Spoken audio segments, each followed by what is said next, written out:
Hello दोस्तों। आज के इस नए सेशन में आपका स्वागत करते हैं।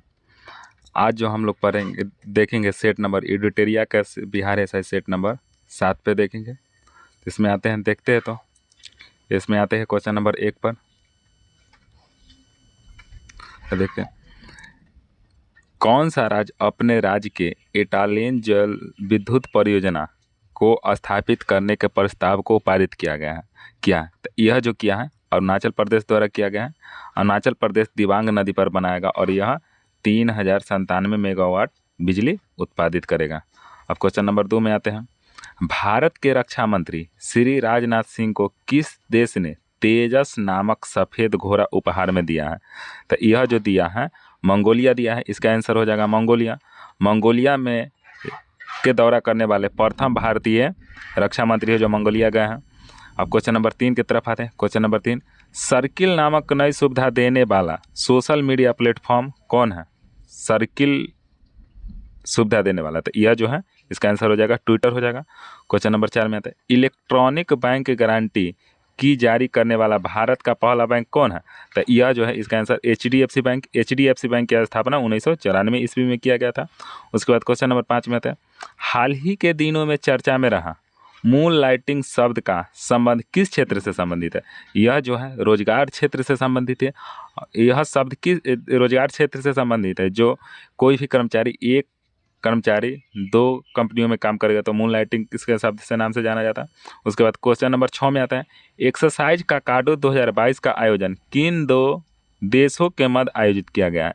तो यह जो किया गया है भारत तथा ऑस्ट्रेलिया के मध्य किया गया है। काकाडू एक्सरसाइज जो है भारत तथा ऑस्ट्रेलिया के मध्य किया गया। उसके बाद क्वेश्चन नंबर 7 में आते हैं, भारत का पहला नाइट स्काई सेंचुरी कहाँ स्थापित किया जा रहा है की जा रही है? तो यह जो किया जा रहा है लद्दाख में की जा रही है। उसके बाद क्वेश्चन नंबर 8 में आते हैं, श्री पुरस्कार से सम्मानित रामचंद्र मांझी का हाल ही में निधन हुआ है, उनका संबंध किस क्षेत्र से था?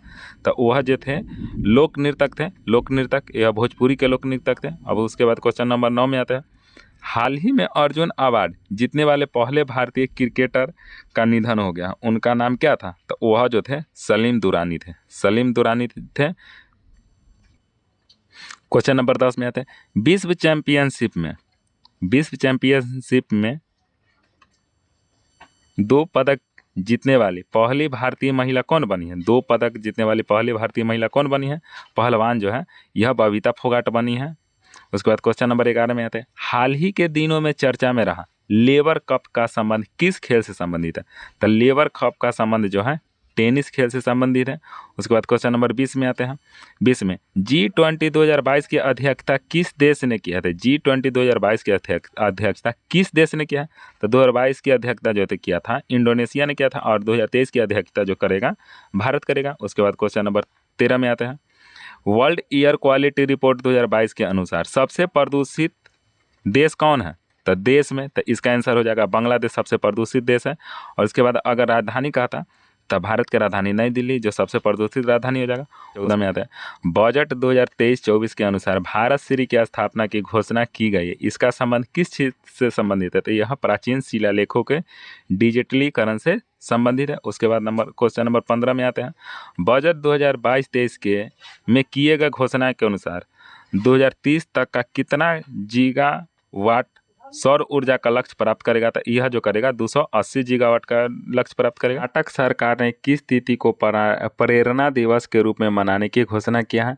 तो इसका आंसर हो जाएगा 17 मार्च को कर्नाटक सरकार ने प्रेरणा दिवस मनाने की घोषणा किया। यह जो मनाने की घोषणा किया है यह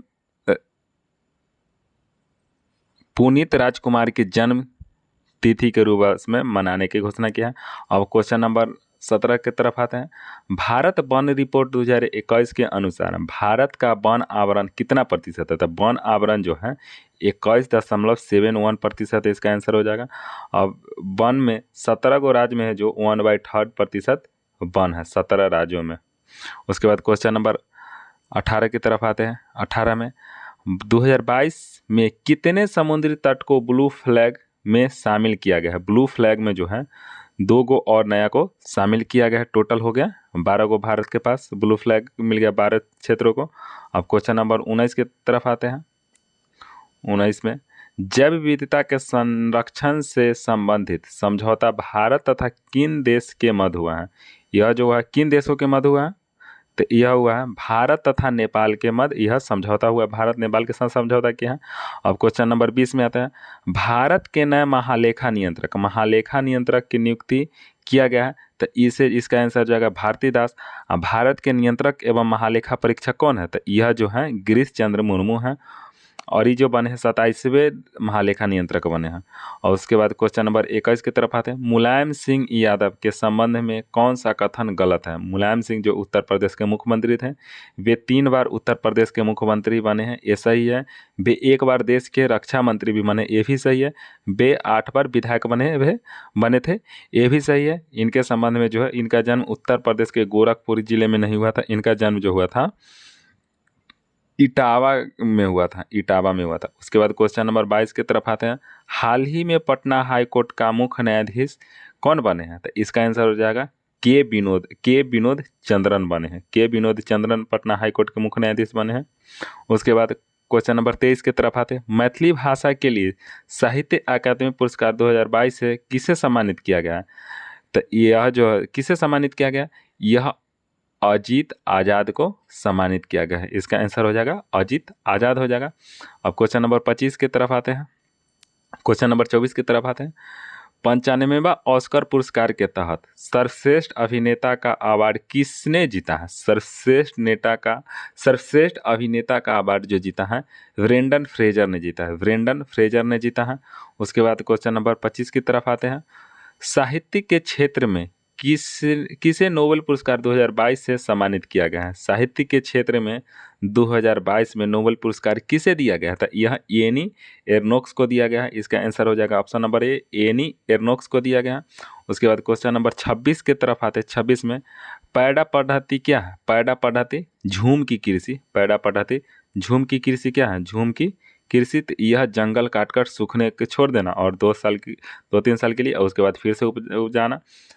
और इसके बाद क्वेश्चन नंबर 27, महादेव पहाड़ी किसका भाग है? महादेव पहाड़ी जो है सतपुरवा का क्षेत्र है। महादेव पहाड़ी किसका भाग है? तो यह जो है सतपुरवा का भाग है। यहाँ का प्रमुख पर्यटन स्थल जो है पंचमढ़ी की पहाड़ी है। यह नर्मदा तथा तापी नदियों के मध्य स्थित है। दक्कन का पठार किस काल में निर्मित हुआ था? दक्कन का पठार जो हुआ था किस काल में निर्मित हुआ था? यह जो निर्मित हुआ था क्रिटोसियस युग में होता है। क्रिस्टोसियस युग में हो जाएगा। इसका ऑप्शन नंबर सी हो जाएगा। और 29 नंबर में आता है, बिहार के कितने जिलों से होकर गंगा नदी प्रवाहित होती है? बिहार से 12 गो जिला से होकर गंगा नदी प्रवाहित होती है, जो सबसे ज़्यादा पटना में लंबाई है और सबसे कम समस्तीपुर में है। इसके बाद अब क्वेश्चन नंबर 30 में आते हैं, भारत में एकोलॉजिकल जोन्स की संख्या कितनी है? तो यह जो है इसका आंसर हो जाएगा 21 हो जाएगा। उसके बाद क्वेश्चन नंबर 31 की तरफ आते हैं। क्वेश्चन नंबर 31 में देखते हैं, प्रादेशिक विभाजन के दृष्टिकोण से नेपाल हिमालय की कुल लंबाई कितनी है? तो नेपाल हिमालय की कुल लंबाई कितनी है? तो यह जो है लगभग 800 किलोमीटर है। उसके बाद क्वेश्चन नंबर 32 में आते हैं, निम्नलिखित में से कौन सी झील राजस्थान में नहीं है? तो राजस्थान में पिछौला झील, डिंडवाना झील, फतेह सागर झील राजस्थान में है। मानस झील जो है राजस्थान में नहीं, मानस झील जो है जम्मू एंड कश्मीर में है। उसके बाद क्वेश्चन नंबर 33 में आते हैं, राष्ट्रीय जल संसाधन परिषद का गठन कब किया गया था? तो यह किया गया था 1983 ईस्वी में किया गया था। इसका आंसर हो जाएगा 1983। आर्य सभ्यता में मनुष्य के जीवन के आयु के अवरोही कालानुसार निम्नलिखित चरणों में से कौन सा विकल्प सही है? तो यह जो हो जाएगा इसका आंसर नंबर ए ही हो जाएगा, ऑप्शन ए, ब्रह्मचार्य, उसके बाद गृहस्थ, उसके बाद वानप्रस्थ, उसके बाद संन्यास हो जाएगा। क्वेश्चन नंबर 34 के बाद 35 की तरफ आते हैं। 35 में आते हैं, गुप्त वंश की किस शासक को लिच्छवी दौहित्र कहते हैं? लिच्छवी दौहित्र किसको कहते हैं? तो इसका हो जाएगा आंसर क्या हो जाएगा? तो इसका हो जाएगा समुद्रगुप्त को लिच्छवी दौहित्र कहते हैं। देखते हैं क्वेश्चन नंबर 36 में, महाबलीपुरम के सप्त पैगोडा किसके द्वारा संरक्षित कला के साक्ष्य हैं? तो यह जो है पल्लवों से है, पल्लवों से संबंधित है। महाबलीपुरम के सप्त पैगोडा किसके द्वारा संरक्षित कला के साक्षी है? तो यह पल्लवों के हैं। दिल्ली सल्तनत के, क्वेश्चन नंबर 37, दिल्ली सल्तनत के पद संभालने से पहले बलबन किस सुल्तान के प्रधानमंत्री था? दिल्ली सल्तनत के पद संभालने से पहले बलबन जो था किसके था प्रधानमंत्री? था यह जो थे नसीरुद्दीन का प्रधानमंत्री था, नसीरुद्दीन के प्रधानमंत्री के पद पर शामिल थे। उसके बाद क्वेश्चन नंबर 38 में आते हैं, निम्नलिखित में से कौन सा सुमेलित है? सुमेलित देखना है, यह जो है शेख निजामुद्दीन औलिया सिख चिश्ती संप्रदाय से संबंधित है। बहाउद्दीन जकारिया सुहरावर्दी से संबंधित है। मियाँ मीर कदारिया सिलसिला से संबंधित है। अहमद सरहिंदी नक्शबंदी संप्रदाय से संबंधित है। तो इसका जो हो जाएगा सभी संबंधित है, ऑप्शन नंबर डी हो जाएगा। उसके बाद दिल्ली में हुमायूं का मकबरा, दिल्ली में हुमायूं का मकबरा किसने बनवाया था? तो दिल्ली में हुमायूं का मकबरा जो बनवाया था हाजी बेगम ने बनवाया था। दिल्ली में हुमायूं का मकबरा हाजी बेगम ने बनवाया था, इन्हीं के पत्नी हाजी बेगम ने बनवाई थी। उसके बाद क्वेश्चन नंबर 40 की तरफ आते हैं, निम्नलिखित में से कौन सा एक फतेहपुर सीकरी में स्थित नहीं है? तो फतेहपुर सीकरी में स्थित नहीं, फतेहपुर सीकरी जो है उत्तर प्रदेश में, इसमें जो है मोती मस्जिद फतेहपुर सीकरी में स्थित नहीं है। मोती मस्जिद फतेहपुर सीकरी में स्थित नहीं है, यह जो है दिल्ली तथा आगरा किले में स्थित है। उसके बाद क्वेश्चन नंबर 41 में आते हैं, गुरु गोविंद सिंह द्वारा खालसा पंथ की स्थापना कब किया गया था? गुरु गोविंद सिंह के द्वारा खालसा पंथ की स्थापना 1699 ईस्वी में किया गया था। इसका ऑप्शन नंबर सी हो जाएगा। उसके बाद क्वेश्चन नंबर 42 की तरफ आते हैं। क्वेश्चन नंबर 42, नादिर शाह के शासनकाल के समय, नादिर शाह के आक्रमण के समय में दिल्ली का शासक निम्नलिखित में से कौन था? तो नादिर शाह के आक्रमण के समय दिल्ली का शासक निम्नलिखित में से कौन था? तो यह जो था कौन था उस समय? तो मुहम्मद शाह था। जब नादिर शाह दिल्ली पर आक्रमण किया था तो दिल्ली के शासक मुहम्मद शाह था। इसके बाद क्वेश्चन नंबर 43, बुनियादी शिक्षा का विचार सबसे पहले किसने प्रस्तुत किया था? बुनियादी शिक्षा का विचार सबसे पहले महात्मा गांधी ने इसका विचार का प्रस्तुत किया था। उसके बाद क्वेश्चन नंबर 44 में आते हैं, निम्न ब्रिटिश व्यक्तियों में से किसने स्वीकारा था कि 1857 का विद्रोह जो था एक राष्ट्रीय विद्रोह था? यह किसने स्वीकार किया था? तो ये टी आर होम्स या डिजरायली? तो यह जो था डिजरायली जो था स्वीकार किया था कि यह एक पूर्णतः राष्ट्रीय विद्रोह था। उसके बाद क्वेश्चन नंबर 45 में आते हैं, कौन से गोलमेज सम्मेलन में महात्मा गांधी ने भाग लिया था? तो द्वितीय गोलमेज सम्मेलन में महात्मा गांधी ने भाग लिए थे। द्वितीय गोलमेज सम्मेलन में महात्मा गांधी भाग लिए थे, जो हुआ था 1931 ईस्वी में। संविधान बनाते समय, क्वेश्चन नंबर 46 में, संविधान बनाते समय निम्नलिखित में से कौन सा आदर्श प्रस्तावना में शामिल नहीं किया गया था?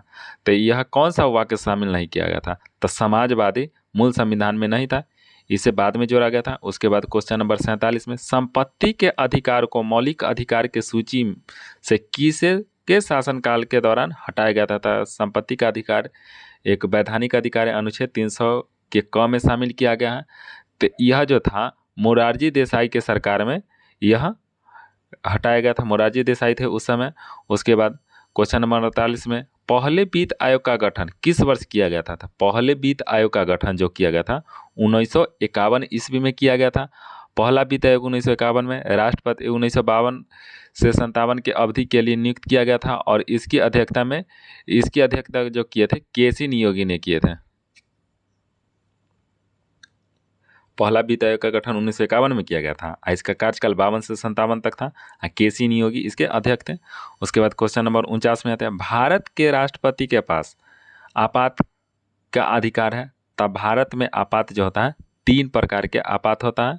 उसके बाद क्वेश्चन नंबर 50 में आता है, भारत में सरकार की संसदीय प्रणाली कहाँ से ग्रहण किया गया था? संसदीय प्रणाली जो किया गया है ब्रिटेन के संविधान से। आज संघीय प्रणाली कहाँ से लिया गया था? तो कनाडा के संविधान से लिया गया था। उसके बाद क्वेश्चन नंबर 51 में आता है, लोकसभा में किसी विधेयक को धन विधेयक के रूप में प्रमाणित करने का अधिकार किसके हैं? तो यह लोकसभा अध्यक्ष को होता है। लोकसभा का वर्णन अनुच्छेद कितना में है? तो अनुच्छेद 81 में है। उसके बाद क्वेश्चन नंबर 52 में आते हैं, भारत के संविधान की कौन सी अनुसूची राज्यसभा में सीटों का बंटवारे का निर्णय करता है? तो राज्यसभा की सीटों का बांटने का बंटवारा करता है, निर्धारण करता है, था चौथी अनुसूची में करता है। राज्यसभा संबंधित है, अनुच्छेद 80 में संबंधित है। उसके बाद क्वेश्चन नंबर 53, उच्चतम न्यायालय के सेवानिवृत्त न्यायाधीशों के लिए कहाँ पर वकालत करने की मनाही होती है?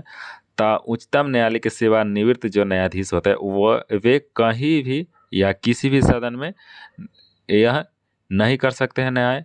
भारत के किसी भी न्यायालय में की कार्यवाही में भाग नहीं ले सकते हैं। उसके बाद क्वेश्चन नंबर 54 में आते हैं, निम्नलिखित में से किस समिति की रिपोर्ट में लोकसभा और लोकपाल और लोकायुक्त संस्थाओं की स्थापना की सिफारिश किया गया था? तो इसका हो जाएगा प्रथम प्रशासनिक सुधार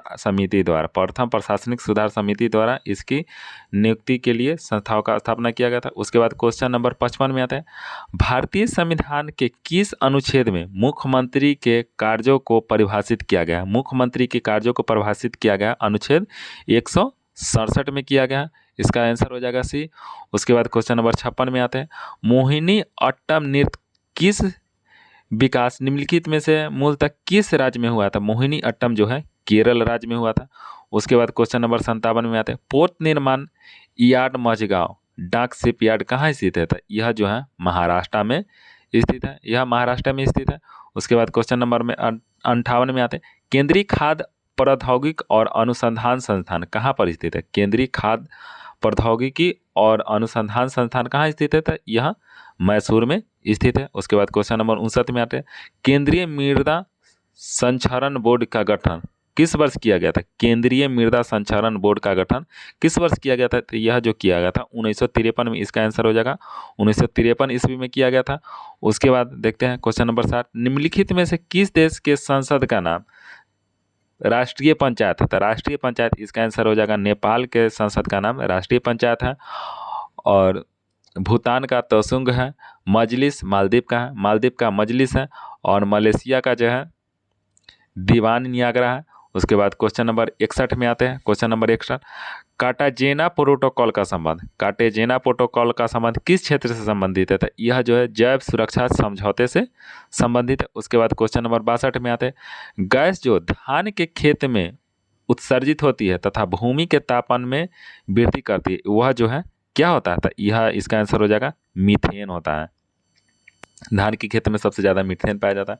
उसके बाद 63 में आते हैं, जलवायु परिवर्तन का कारण क्या है? जलवायु परिवर्तन के कारण ग्रीन हाउस गैस में प्रभाव पड़ेगा और प्रदूषण होगा और ओजोन परत का भी क्षरण होगा। तो इसका आंसर हो जाएगा उपयुक्त में से सभी हो जाएगा। और उसके बाद क्वेश्चन नंबर 64 में आते हैं, विश्व जैव विविधता दिवस कब मनाया जाता था? यह जो मनाया जाता है 22 मई को मनाया जाता है। तो इसका आंसर हो जाएगा 22 मई हो जाएगा।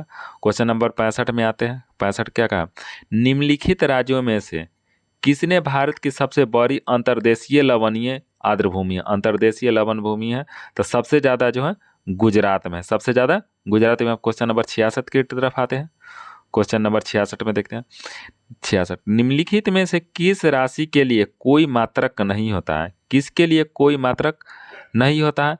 तो यह जो होगा आपेक्षिक घनत्व का कोई मात्रक नहीं होता। आपेक्षिक घनत्व का कोई मात्रक नहीं होता। घनत्व का ऐसा मात्रक किलोग्राम मीटर पर सेकेंड स्क्वायर होता है। बल का ऐसा मात्रक न्यूटन होता है। संवेग किलोग्राम पर मीटर होता है। और उसके बाद क्वेश्चन नंबर 67 में आते हैं, निम्नलिखित में से किस मामले में कोई कार्य नहीं होता है? कोई कार्य नहीं होता है तो यह जो होगा एक गधा अपने पीठ पर वजन लेकर चल रहा हो, यह कोई कार्य नहीं होता है।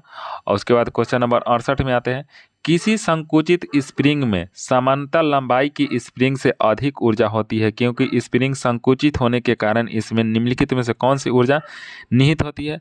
तो इसमें जो होता है स्थितिज ऊर्जा निहित होती है। और उस क्वेश्चन नंबर 69 में आते हैं, निम्नलिखित में से किस समीकरण द्वारा संवेग की गणना की जाती है? संवेग की गणना की जाती है किस समीकरण द्वारा? तो संवेग बराबर द्रव्यमान गुणे वेग होता है, द्रव्यमान गुणे बेग होता है? कहा तो ऑप्शन नंबर बी हो जाएगा इसका आंसर। उसके बाद क्वेश्चन नंबर 70 में आता है, जब पानी से भरे हुए एक बीकर में एक कॉर्क और एक कील को रखा जाता है तो कॉर्क तैरता है जबकि कील डूब जाता है, इसका कारण क्या? तो इसका कारण जो है लोहे की कील का घनत्व पानी के घनत्व से अधिक होता है, इसका आंसर हो जाएगा बी। उसके बाद 71 में आता है, निम्नलिखित में से कौन सी विद्युत चुंबकीय तरंग नहीं है? विद्युत चुंबकीय तरंग इनमें से कौन नहीं? तो अल्ट्रासाउंड जो है विद्युत चुंबकीय तरंग नहीं है। क्वेश्चन नंबर 72 में आता है, निम्नलिखित में से कौन सा कथन सत्य है? ध्वनि का वेग होता है, ध्वनि का वेग के संबंध में कौन सा कथन सत्य है? तो यह जो है सर्दियों की तुलना में गर्मियों में अधिक होता है वेग। अब क्वेश्चन नंबर 73 में आते हैं, जब प्रकाश एक सघन माध्यम से विरल माध्यम में प्रवेश करता है तो इसकी गति पर क्या प्रभाव पड़ता है? सघन माध्यम से विरल माध्यम में जाता है तो इसमें गति पर क्या प्रभाव पड़ता है? तो यह जो है बढ़ता है, ऑप्शन नंबर ए हो जाएगा। उसके बाद क्वेश्चन नंबर 74 में आते हैं, किसी यौगिक की सबसे छोटी संभव इकाई को क्या कहा जाता है? तो सबसे छोटी संभव इकाई को क्या कहा जाता है? तो यह जो होता है सबसे छोटी संभव इकाई जो होता है अणु होता है। निम्नलिखित में से 75, निम्नलिखित में से कौन सी अधातु है जो तरल अवस्था में पाया जाता है?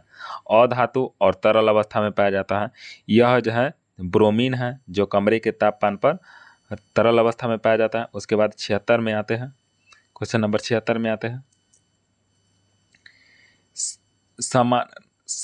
समान रासायनिक गुण वाले दो तत्वों के लिए निम्नलिखित में से कौन सा विकल्प सही है? तो कौन सा विकल्प सही है? तत्वों के संयोजन इलेक्ट्रॉनों की संख्या के समान होता है, तो यही सही हो जाएगा। उसके बाद क्वेश्चन नंबर 77 में आते हैं, परमाणु हथियार में उपयोग किए जाने वाले सबसे सामान्य समस्थानिक कौन सा होता है? सबसे सामान्य समस्थानिक परमाणु हथियार में जो होता है यूरेनियम तथा प्लूटोनियम का यूज किया जाता है, यूरेनियम तथा प्लूटोनियम का यूज किया जाता है। उसके बाद क्वेश्चन नंबर 78 में आते हैं, परमाणु की ऑक्सीकरण स्थिति क्या प्रदर्शित करता है? परमाणु की ऑक्सीकरण स्थिति जो है यह क्या प्रदर्शित करता है? तो यह जो होता है यौगिक का वास्तविक आवेश प्रदर्शित करता है। उसके बाद क्वेश्चन नंबर 79 में आते हैं, आधुनिक आवर्त सारणी में समूह 18 के मूल तत्व बाह्यतम कक्षा में 8 इलेक्ट्रॉन होने वाले को छोड़कर को क्या कहा जाता है? तत्वों को क्या कहा जाता है? तो इसे जो कहा जाता है निष्क्रिय गैस कहा जाता है, समूह 18 वाला को निष्क्रिय गैस कहा जाता है। उसके बाद क्वेश्चन नंबर 80 में आता है, निम्नलिखित में से किस हाइड्रोजन का क्वथनांक उच्चतम होता है? सबसे ज़्यादा क्वथनांक होता है ब्रोमीन, आयोडीन, क्लोरीन, फ्लोरीन में सबसे ज़्यादा उच्च क्वथनांक जो होता है आयोडीन का होता है, इसका आंसर हो जाएगा आयोडीन। हीरे के कार्बन परमाणु, क्वेश्चन नंबर 81 में, हीरे के कार्बन परमाणु के बाहरी कोश में मुक्त इलेक्ट्रॉनों की संख्या कितनी होती है? हीरे के कार्बन परमाणु के बाहरी कोश में मुक्त इलेक्ट्रॉनों की संख्या कितनी होती है? तो यह जो होता है 0 होता है। हीरा कार्बन का एक अपरूप होता है जो प्रकृति में सबसे कठोर होता है। यह जो होता है विद्युत एवं ऊष्मा का कुचालक होता है। उसके बाद क्वेश्चन नंबर 82, ऑक्सीजन की उपस्थिति में अयस्कों को गर्म करने की क्रिया को क्या कहा जाता है? ऑक्सीजन की उपस्थिति में हम कोई भी अयस्क को गर्म करते हैं तो इसे क्या कहा जाता है? तो इसे इसका आंसर हो जाएगा भंजन कहलाता है। क्या कहलाता है? तो भंजन कहलाता है। उसके बाद क्वेश्चन नंबर 83 में आते हैं, क्वेश्चन नंबर 83, टॉक्सिकोलॉजी निम्नलिखित में से किसका अध्ययन किया जाता है? टॉक्सिकोलॉजी में जहर या विष का अध्ययन किया जाता है टॉक्सिकोलॉजी में। उसके बाद क्वेश्चन नंबर 84 में आते हैं, मानव शरीर की सबसे बड़ी अंग निम्नलिखित में से कौन सा है? मानव शरीर की सबसे बड़ी अंग कौन सी होते हैं? तो यह जो होता है कौन होता है? तो त्वचा सबसे बड़ी होता है, त्वचा होता है सबसे बड़ी। उसके बाद क्वेश्चन नंबर 85 में आते हैं, निम्नलिखित में से कौन सा ऊतक जड़ों से खाद्य पदार्थों का परिसंचरण करता है? जड़ों से खाद्य पदार्थों का परिसंचरण करता है, यह जो करता है जाइलम करता है। जड़ों से खाद्य परिसंचरण करता है, जाइलम करता है। उसके बाद क्वेश्चन नंबर 86 में आते हैं, निम्नलिखित में से कौन सा समरूप अंग है? समरूप अंग कौन सा होता है? तो यह जो होता है लॉस्टर की पूंछ और व्हेल का फल जो समरूप अंग होता है। उसके बाद क्वेश्चन नंबर 87 में आता है, निम्नलिखित में से कौन सा जीव मुकुलन द्वारा प्रजनन नहीं करता है? तो हाइड्रा, मुकुलन द्वारा करता है। हाइड्रा, मूंगा, स्पॉन्ज जो होता है मुकुलन द्वारा प्रजनन करता है, लेकिन एनिलिडा जो है मुकुलन द्वारा प्रजनन करता है, तो इसका आंसर हो जाएगा एनिलिडा हो जाएगा। छोटी आंत, क्वेश्चन नंबर 88, छोटी आंत की आंतरिक सतह पर हजारों अंगुली नुमा आकृति निकलती होती है, उन्हें क्या कहा जाता है? तो इसे रसांकुर कहा जाता है, रसांकुर कहा जाता है। उसके बाद क्वेश्चन नंबर 89 में, मस्तिष्क का कौन सा हिस्सा सांस लेने को नियंत्रित करता है? सांस लेने को नियंत्रित कौन करता है? तो यह जो मेडुला करता है, मेडुला सांस लेने को नियंत्रित करता है। क्वेश्चन नंबर उसके बाद 90 में आता है, गर्भाशय किसके माध्यम से योनि में खुलता है? यह किसके माध्यम से खुलता है? तो इसका हो जाएगा गर्भाशय ग्रीवा द्वारा खुलता है। क्वेश्चन नंबर 90 के हो जाएगा डी, गर्भाशय ग्रीवा। उसके बाद क्वेश्चन नंबर 91 में आता है, निम्नलिखित में से कौन सा पौधा थैलोफाइटा के अंतर्गत नहीं आता है? थाइलोफाइटा के अंतर्गत नहीं आते हैं, तो यह कारा, उलावा, यूलोथ्रिक्स जो होता है ये थैलोफाइटा के अंतर्गत आता है। फ्यूनेरिया जो होता है, फ्यूनेरिया, यह थैलोफाइटा के अंतर्गत नहीं आता है। उसके बाद क्वेश्चन नंबर 92 में आते हैं, निम्नलिखित में से कौन सा क्षेत्रक प्राथमिक क्षेत्र के अंतर्गत नहीं आता है? प्राथमिक क्षेत्र के अंतर्गत नहीं आते हैं, तो कृषि प्राथमिक क्षेत्र के अंतर्गत आता है। खनन एवं विखंडन, वानिकी प्राथमिक क्षेत्र में आता है, लेकिन बी निर्माण प्राथमिक क्षेत्र में नहीं आते, तो इसका आंसर हो जाएगा बी निर्माण हो जाएगा, बी निर्माण हो जाएगा। उसके बाद क्वेश्चन नंबर 93 में आता है, प्रथम पंचवर्षीय योजना निम्नलिखित में से किस मॉडल पर आधारित था? प्रथम पंचवर्षीय योजना जो था हेराल्ड डोमर मॉडल पर आधारित था।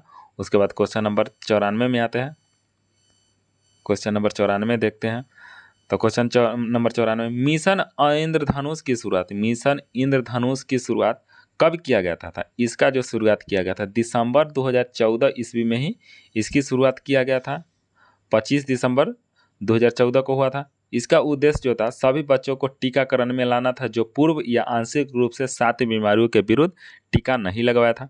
उसके बाद क्वेश्चन नंबर 95 में आता, मूल्यवर्धित कर सबसे पहले किस राज्य में लगाया गया था? तो मूल्यवर्धित कर सबसे पहले हरियाणा में लगाया गया था, यही सबसे पहले अपनाया था। उसके बाद अब क्वेश्चन जीके का सब क्वेश्चन खत्म होता है, अब मैथ की तरफ आते हैं। तो मैथ में देखते हैं, यदि a/b बराबर 4/5 हो तो 3/5 प्लस b माइनस a बटा b प्लस a हो जाएगा। तो a बराबर 4 है और b बराबर 5 है, तो a की जगह यहाँ हम 4 रखते हैं और b की जगह 5 रखते हैं, तो यहाँ 1 हो जाएगा और b की जगह 4 और 5 9 हो जाएगा। तो 5/3 क्या हो जाएगा इसका 3/5 हो जाएगा। उसके बाद प्लस b माइनस a तो यहाँ 1 हो जाएगा। उसके बाद हो जाएगा इसको जोड़ेंगे b प्लस a तो 9 हो जाएगा, ये दोनों का एलसीएम 45 हो जाएगा। तो 45 हो जाएगा और इसका क्या हो जाएगा 9 5 29 27 और प्लस 5 27 5 32 हो जाएगा। तो 32/45 हो जाएगा, तो इसका ऑप्शन नंबर ए हो जाएगा। उस क्वेश्चन नंबर 97 में देखते, 3 संख्याओं का औसत बोला है। 3 संख्याओं का औसत दे दिया है 135 है, सबसे बड़ी संख्या 180 है तथा अन्य 2 संख्याओं का अंतर जो है 25 है। 2 संख्या का अंतर 25 है और सबसे छोटी संख्या क्या है? तो सबसे छोटी संख्या पूछा है, तो इसमें छोटी संख्या सब इसका हो जाएगा, हम पहले संख्या निकालेंगे। संख्या निकाले हैं तो 3 से गुना किए 405 आ गया। तो और एक संख्या दे दिया है जो 180 दिया है और अन्य 2 संख्या पूछा है, तो 180 घटा लेंगे तो अन्य 2 संख्या आ गया, अन्य 2 संख्या 225 आ गया। इसमें पूछा है दोनों का अंतर 25 है, तो दोनों का अंतर 225, दोनों का अंतर 25 है तो 25 घटा के और सबसे छोटा संख्या पूछा है तो घटा के जो बचा 2 से डिवाइड कर देंगे तो सबसे छोटा संख्या हो गया और बड़ा संख्या पूछता ये दोनों में तो हो जाता 125 हो जाता। तो इसका आंसर हो जाएगा ऑप्शन बी हो जाएगा 100 हो जाएगा इसका।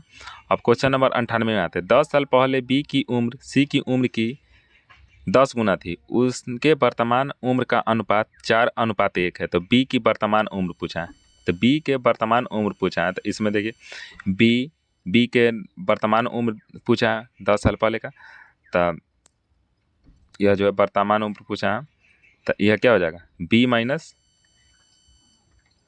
10 साल पहले के, तब बी माइनस 10 बराबर सी माइनस 10, तो सी का क्या है 10 गुना है।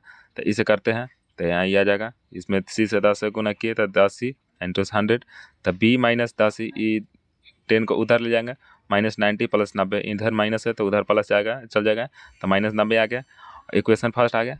और क्या दिया है बी 1 दिया है और सी 4, तो ये दोनों है 1/b/c करते हैं तो 1/4 आता है, तो b बराबर 4c आ गया इक्वेशन 2।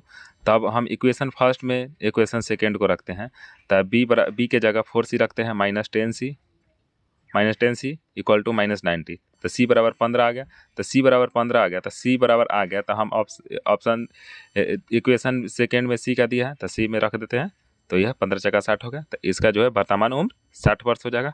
अब क्वेश्चन नंबर 99 में आते हैं। कुछ आदमी किसी काम को 40 दिनों में पूरा कर सकता है, परंतु 10 व्यक्तियों के आ जाने से 30 दिनों में ही काम समाप्त हो गया। तो पहले जो था x व्यक्ति था, पहले पता नहीं था, और क्या हो गया 40 दिन में काम करना था, तो 40x इक्वल टू x + 10, 10 को आदमी बढ़ गया और 30 दिनों में हो गया, तो हो गया 40x इक्वल टू 30x 3 से गुना किए, इसमें 30 के 300 हो गया, तो x बराबर 30 आ गया।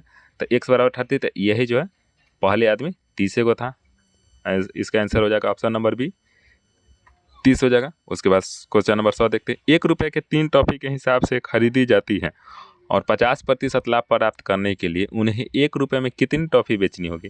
तो 1 रुपया के 3 के खरीदा है, तो CP ऑफ 1 टॉफ़ी, एक टॉफ़ी का कीमत हो गया ग्रामोल 1/3 रुपया। तो प्रॉफिट क्या करना है, प्रॉफिट 50% करना है, प्रॉफिट 50% करना है, तो 50%। तो SP क्या होना चाहिए 1/3 और प्लस ये जो है 50%, 1 रुपया में 50% प्रॉफिट करना है, तो 1/3। इसका सोल्यूशन कर देता है 2/3 आया, तो इसको काट देंगे तो 1/2। 1/2 रुपया में ½ रुपया में 1 टॉफ़ी बेचेंगे, तो 1 रुपया में क्या को बेचेंगे, तो 1 रुपया में 2 टॉफ़ी बेचना होगा, तो 50% प्रॉफिट होगा। तो इसी से आप अपना क्वेश्चन समाप्त होता है। दोस्तों अगर अच्छा लगा तो यह वीडियो शेयर कीजिएगा, अपने दोस्तों के लाइक और सब्सक्राइब कीजिएगा।